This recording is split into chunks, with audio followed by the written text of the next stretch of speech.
दोस्तों, कुछ सुबह ऐसी होती हैं जो अपने साथ सूरज की किरणें नहीं, बल्कि एक ऐसी अनचाही खामोशी लेकर आती है जिसे वक्त भी शायद ही कभी भुला पाए। मध्य प्रदेश की वो सुबह भी कुछ ऐसी ही थी। तारीख थी 17 अप्रैल। आसमान में अभी भी रात का गहरा साया बाकी था और परिंदों ने भी चहचहाना शुरू नहीं किया था। घड़ी की सुई आर्थिक सुबह के 5 बजा रही थी। हर तरफ एक अजीब सा सन्नाटा पसरा हुआ था, जैसे कोई बड़ी सूचना दरवाजे पर दस्तक दे रही हो।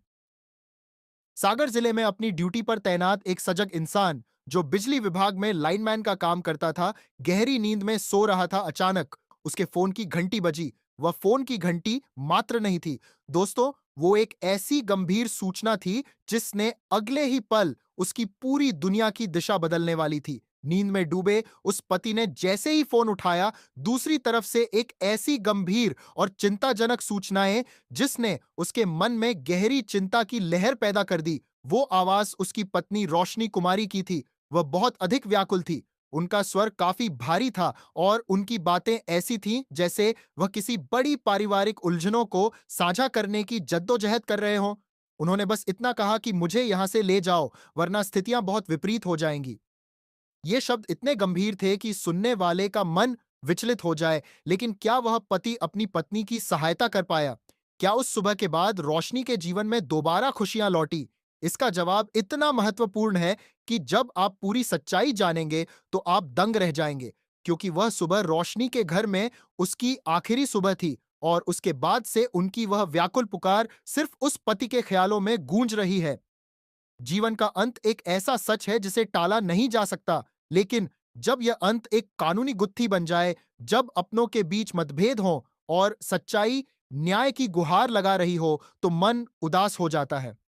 रोशनी की कहानी सिर्फ एक व्यक्ति की कहानी नहीं है।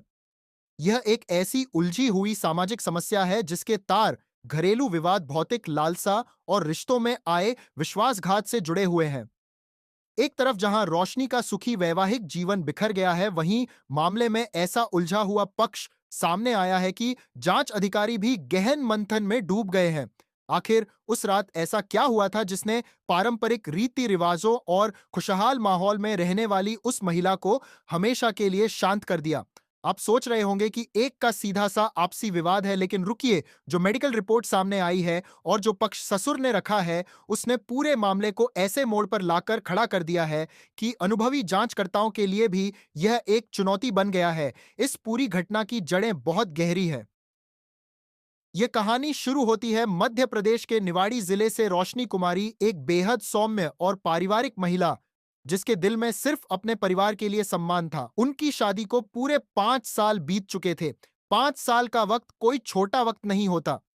इन 5 सालों में एक इंसान घर की परंपराओं से लेकर रिश्तों की गहराई तक को समझ जाता है। रोशनी का पति सुनील कुमार, जो बिजली विभाग में लाइनमैन के पद पर सरकारी सेवा में था, अपनी पत्नी का बहुत सम्मान करता था। उनकी पोस्टिंग सागर जिले में थी। इन दोनों के जीवन में एक बेहद प्यारी सी बच्ची भी थी, जो भी अपने जीवन के शुरुआती पड़ाव पर थी। वह बच्ची जो अपनी तोतली जुबान से पूरे घर में खुशियां बिखेर दी थी, उसे क्या पता था कि उसकी मां के भविष्य पर कितने चिंताजनक बादल मंडरा रहे हैं। सुनील एक ऐसा इंसान था जो दिन भर अपनी जिम्मेदारी निभाकर दूसरों के घरों को प्रकाशित करता था। उनकी आर्थिक स्थिति बहुत भव्य नहीं थी, लेकिन वह एक मध्यम वर्गीय परिवार की तरह ईमानदारी से जीवन यापन कर रहा था। वो सागर में एक व्यवस्थित घर में रहता था जहां जरूरत का हर सामान था। जीवन का निर्वाह शांति से चल रहा था, लेकिन असली असंतोष तो निवाड़ी जिले में मौजूद उस पुश्तैनी घर में था जहां रोशनी के ससुराल वाले रहते थे। शादी के शुरुआती दिनों से ही रोशनी के जीवन में ससुराल पक्ष की ओर से कुछ व्यावहारिक परेशानियां शुरू हो गई थी। वह घर, जिसे रोशनी ने अपना आश्रय माना था, असल में उनके लिए एक कठिन परीक्षा का केंद्र बन चुका था। पति का अनुभव साफ झलकता है जब वह बताता है कि कैसे उनकी पत्नी को पारिवारिक मतभेदों और अनुचित मांगों के कारण मानसिक दबाव दिया गया था। ससुराल पक्ष के लोग अक्सर रोशनी को मानसिक तनाव देते थे। उन्हें इस कदर परेशान किया जाता था कि उनके लिए एक एक दिन व्यतीत करना अत्यंत चुनौतीपूर्ण हो गया था। धन और आभूषणों के प्रति आकर्षण था जिसने रिश्तों की मर्यादा को कमजोर कर दिया था। जब सुनील से अपनी पत्नी के यह मानसिक वेदना नहीं देखी गई, तो वो उन्हें उस तनावपूर्ण माहौल से निकालकर अपने साथ सागर ले गया। सागर में उन तीनों की एक मर्यादित और सुखी दुनिया बस गई थी। वहां ना कोई मानसिक दबाव था, ना अनुचित अपेक्षाएं रखने वाले लोग, और न ही कोई विवाद। वहां सिर्फ आपसी समझ थी। लेकिन कहते हैं ना कि परिस्थितियां हमेशा हमारे पक्ष में नहीं होती। खुशियों को किसी की ऐसी नजर लगी कि सब कुछ बदल गया, कि आप सोच सकते हैं कि जिस घर में कुछ समय पहले उत्सव का माहौल था, वहीं से अचानक दुखद समाचार कैसे आने लगा। यह सारा घटनाक्रम उस दिन से शुरू हुआ जब सुनील के छोटे भाई का विवाह तय हुआ। घर में उत्सव का माहौल था, या कम से कम ऐसा प्रतीत हो रहा था। ससुराल वालों ने सुनील और रोशनी को इस कार्यक्रम में शामिल होने के लिए आमंत्रित किया, लेकिन उनके मन में कुछ और ही योजना चल रही थी। उन्होंने एक ऐसी बात कही जिसे समझ पाना सीधे साधे सुनील के लिए संभव नहीं था। ससुराल पक्ष ने सुनील से कहा कि छोटे भाई का विवाह है, नई पुत्रवधू आ रही है, तो रोशनी के आबू आसन कुछ दिन के लिए दे दो ताकि सामाजिक प्रतिष्ठा बनी रहे। उन्होंने भरोसा दिलाया कि उत्सव समाप्त होते ही आभूषण लौटा दिए जाएंगे। एक भारतीय परिवार की तरह जहां रिश्तों का मान रखने के लिए व्यक्ति समझौता कर लेता है, सुनील और रोशनी ने भी वह आभूषण दे दिए। वो आभूषण सिर्फ सोने के टुकड़े नहीं थे, वो रोशनी के सम्मान और संचित पूंजी के प्रतीक थे। विवाह समारोह संपन्न हो गया। सुनील को अपनी ड्यूटी पर वापस सागर लौटना था। उसने रोशनी और अपनी छोटी बच्ची को निवाड़ी में सुरक्षित समझकर छोड़ दिया और खुद वापस चला। क्या उसे लगा था कि उत्सव का माहौल है, सब प्रसन्न है, तो रोशनी भी वहां सुरक्षित रहेगी? लेकिन यह उसकी एक बड़ी भूल साबित हुई। सुनील ने पारिवारिक शांति के लिए अपने पुश्तैनी मकान में निवेश करके एक नया कक्ष भी तैयार करवाया था, लेकिन ससुराल वालों के व्यवहार में बदलाव आ गया था।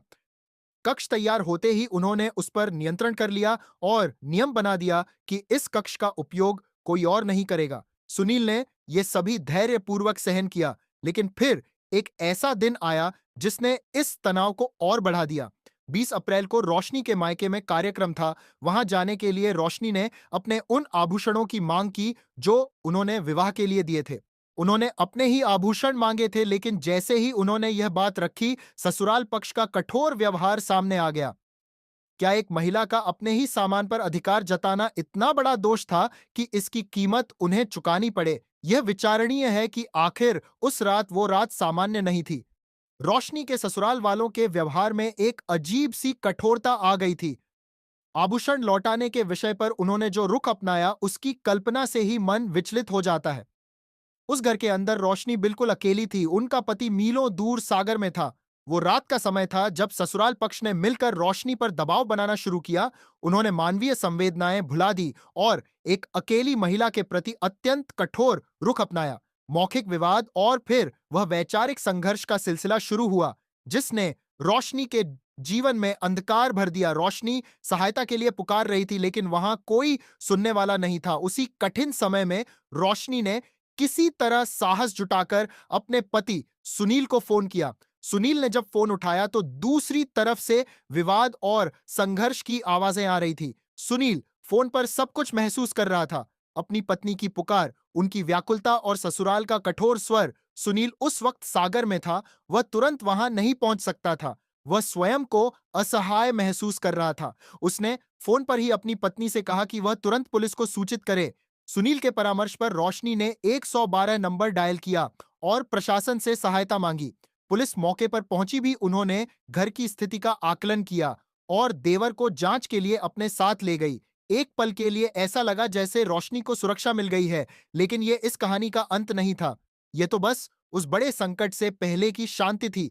पुलिस देवर को ले तो गई, लेकिन मात्र 2 घंटे बाद ही वह व्यक्ति वापस घर लौट आया। सुनील का दावा है कि उन्होंने अनुचित प्रभाव और कुछ दवाओं का उपयोग करके उसे मुक्त कराया।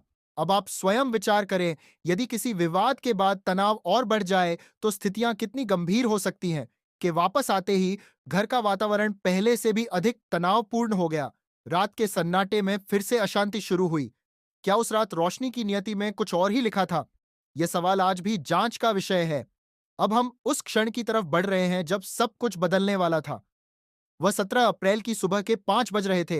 रोशनी ने एक बार फिर सुनील को फोन किया। यह वही कॉल थी जिसका उल्लेख हमने शुरुआत में किया था। रोशनी की वो व्याकुल आवाज जो कह रही थी कि मुझे यहां से ले जाओ। रोशनी ने सुनील से कहा कि या तो तुम स्वयं आ जाओ या मेरे परिजनों को सूचित कर दो।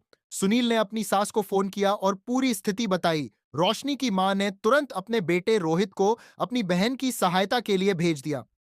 रोहित अपनी बहन को वहां से ले जाने के लिए निवाड़ी के उस घर में पहुंचा। जब वहां पहुंचा तो उसने जो दृश्य देखा वह किसी भी भाई को स्तब्ध करने के लिए पर्याप्त था। उनकी बहन, जिनसे वो ने करता था, वह वहां अत्यंत नाजुक और अचेत अवस्था में थी। उनकी शारीरिक स्थिति काफी गंभीर लग रही थी और वे अपनी सुध बुद्ध खो दी जा रही थी। रोशनी की मां बताती हैं कि उनकी पुत्री की स्थिति बहुत नाजुक थी। रोहित ने बिना समय गंवाए अपनी बहन और भांजी को वाहन पर बैठाया और तुरंत चिकित्सा केंद्र की ओर दौड़ा। वह अपनी बहन के जीवन को बचाने के लिए समय के साथ मुकाबला कर रहा था। उसने पास के ही एक केंद्र में उन्हें भर्ती कराया, लेकिन रोशनी की स्थिति इतनी गंभीर थी कि वहां के विशेषज्ञों ने उन्हें बड़े मेडिकल कॉलेज में भेजने का परामर्श दिया। एम्बुलेंस में जीवन के लिए संघर्ष करती रोशनी झांसी की तरफ जा रही थी, लेकिन नियति कुछ और ही थी। रास्ते में ही मेडिकल कॉलेज पहुंचने से पहले उस महिला की जीवन यात्रा समाप्त हो गई। एक परिवार की खुशियां हमेशा के लिए शांत हो गए।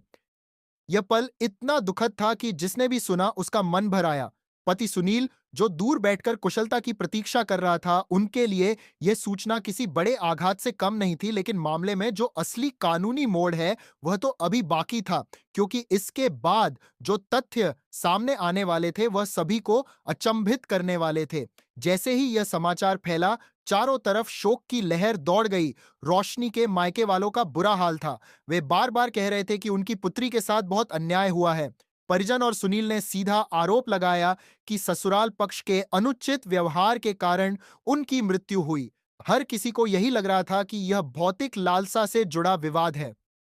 प्रशासन ने भी जांच शुरू कर दी थी, लेकिन तभी इस मामले में एक नया मोड़ आया।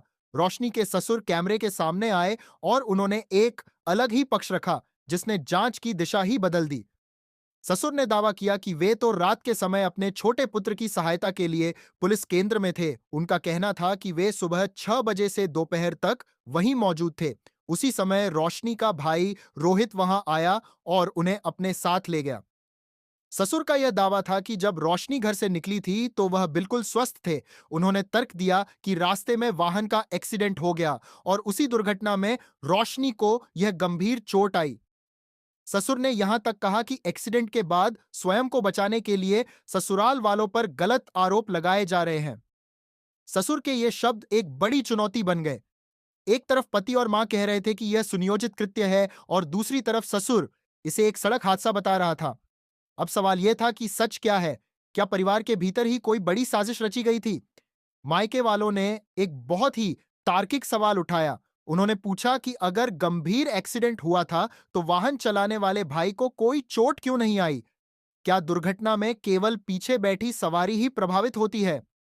यह एक ऐसा प्रश्न था जिसने ससुर की कहानी पर संदेह पैदा कर दिया।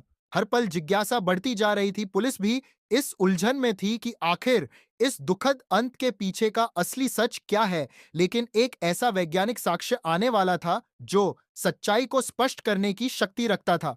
18 अप्रैल का वह दिन, जब रोशनी का वो रिपोर्ट जिसका सभी को इंतजार था, वो रिपोर्ट जो तय करने वाली थी कि एक दुर्घटना थी या कुछ और, जब रिपोर्ट सामने आई तो उसने दोनों पक्षों के बीच एक नई बहस छेड़ दी। रिपोर्ट में स्पष्ट था कि रोशनी की मृत्यु सिर के हिस्से पर आए एक गहरे प्रभाव की वजह से हुई है।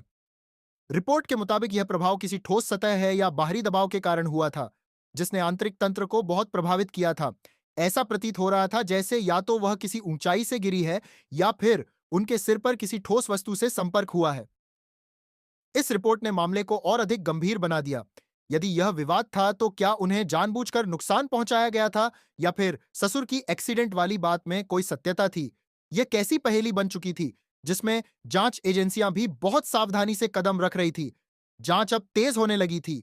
पुलिस ने घटनास्थल का मुआयना किया। वे उन साक्ष्यों की तलाश कर रहे थे जो उस रात के संघर्ष की पुष्टि कर सके। झांसी के मेडिकल कॉलेज में हुए परीक्षण के बाद अब पूरी जिम्मेदारी निवाड़ी प्रशासन पर थी। पुलिस की कई टीमें गांव में पूछताछ कर रही थी। पड़ोसियों से पूछा गया कि क्या उस रात उन्होंने किसी प्रकार की अशांति की आवाजें सुनी थी? क्या उन्होंने पुलिस की गाड़ी को आते देखा था? हर एक सुराग इस मामले का अहम हिस्सा था। पुलिस के सामने सबसे बड़ी चुनौती यह थी कि इस केस में कोई स्वतंत्र चश्मदीद नहीं था।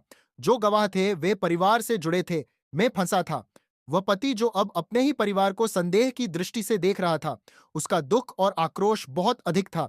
उसने स्पष्ट कर दिया था कि उसे न्याय चाहिए, चाहे दोषी कोई भी हो, लेकिन कानून को ठोस साक्ष्यों की आवश्यकता होती है।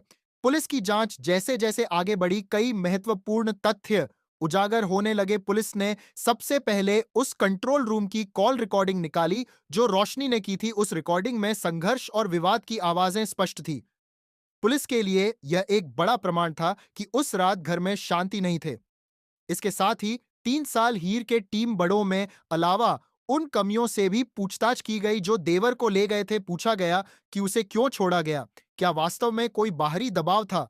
यदि प्रशासन और अधिक सतर्क रहता तो शायद परिणाम कुछ और होता।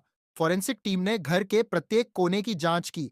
दूसरी तरफ पुलिस ने उस मार्ग के सीसीटीवी फुटेज भी देखे जिससे से रोहित अपनी बहन को ले गया था। वे यह देखना चाहते थे कि क्या वास्तव में मार्ग में कोई दुर्घटना हुई थी। जांच में यह भी सामने आया कि आभूषणों को लेकर विवाद बहुत पुराना था। ये सारी बातें एक सोची समझी योजना की तरफ संकेत कर रही थी। ससुर का इंटरव्यू अब पुलिस को एक बचाव की रणनीति लगने लगा था। जांच के दौरान एक ऐसा मोड़ भी आया जब भी संदेह हुआ कि शायद एक्सीडेंट के बाद केवल मामले को भटकाने के लिए कही गई है। पुलिस ने गहन विश्लेषण के बाद पाया कि ससुर और देवर के बयानों में बहुत विरोधाभास है। वे बार-बार अपनी ही बातों को बदल रहे थे। अंततः वैज्ञानिक साक्ष्यों और गहन पूछताछ के आधार पर पुलिस ने इस गुत्थी को सुलझा लिया। पुलिस ने आधिकारिक तौर पर ससुराल पक्ष के सदस्यों को गंभीर धाराओं में हिरासत में ले लिया। जब उन्हें कानूनी प्रक्रिया के लिए ले जाया जा रहा था, तो उनके व्यवहार से स्पष्ट था कि सत्य अधिक समय तक छिपा नहीं रह सकता। पुलिस के निष्कर्ष के अनुसार उस रात विवाद इतना बढ़ गया था कि आवेश में आकर एक घातक शारीरिक प्रहार किया गया था। बचने के लिए एक्सीडेंट की कहानी घड़ी गई थी। इस कार्रवाई की सूचना जब सुनील और रोशनी के मायके वालों को मिली तो वे बहुत भावुक हो गए। यह न्याय की दिशा में एक बड़ा कदम था। अदालत में मामला पहुंचा, साक्ष्यों और दलीलों का दौर चला। सुनील ने सच्चाई का साथ देते हुए निष्पक्ष गवाही दी। सोचिए, एक व्यक्ति के लिए अपने ही परिवार के विरुद्ध खड़े होना कितना कठिन होता है, लेकिन उसने अपनी जीवन संगिनी के प्रति अपनी जिम्मेदारी निभाई। कोर्ट रूम का माहौल अत्यंत गंभीर था। रोशनी की मां ने केवल न्याय की मांग की। जज साहब ने सभी तथ्यों को बहुत पुराने की बनाते हैं। जज साहब पर भारत है के लिए नया दो पहले जमींदारों की। परिवार की ध्यान से सुना सबूत स्पष्ट कर रहे थे कि यह एक गंभीर अपराध था। सुखी दुर्घटना वाली कहानी न्यायालय में टिक नहीं सकी। अब केवल अंतिम निर्णय की प्रतीक्षा थी। दोस्तों, ये कहानी केवल एक घटना नहीं है। ये समाज के लिए एक बड़ा संदेश है। ये हमें सोचने पर मजबूर करती है कि आधुनिक युग में भी ऐसी संकुचित सोच कैसे जीवित है। भौतिक वस्तुओं और धन के लिए एक जीवन का अंत कर देना हमारी सामाजिक चेतना पर एक प्रश्न चिन्ह है। आज रोशनी हमारे बीच नहीं है। उनकी वह नन्ही बच्ची आज अपनी मां को याद करती है। जब वह बड़ी होगी और उसे इस सत्य का ज्ञान होगा तो उसे कितनी पीड़ा होगी। इस घटना ने एक परिवार को हमेशा के लिए बदल दिया। दहेज और लोग कि यह कुप्रथा न जाने और कितनी संभावनाओं को समाप्त करेगी। हमें आत्ममंथन करना होगा। यदि आपके आसपास भी किसी के साथ अन्याय हो रहा है तो जागरूक बने। आज की सतर्कता किसी का कल बचा सकती है। प्रशासन अपना कार्य करता है, लेकिन एक जागरूक समाज के रूप में हमारी भी जिम्मेदारी है। हमें ऐसी कुरीतियों के विरुद्ध सामूहिक आवाज उठानी होगी। रोशनी को न्याय दिलाने की इस चर्चा में हम सबको सहभागी बनना होगा। मेरा आप सभी से निवेदन है कि इस संदेश को अधिक से अधिक लोगों तक पहुंचाएं ताकि समाज में चेतना आए। जागरूकता ही बचाव है। यदि आपको यह जानकारी महत्वपूर्ण लगी हो तो इसे साझा करें, हमारे साथ जुड़े ताकि हम ऐसे ही सामाजिक विषयों पर चर्चा करते रहें।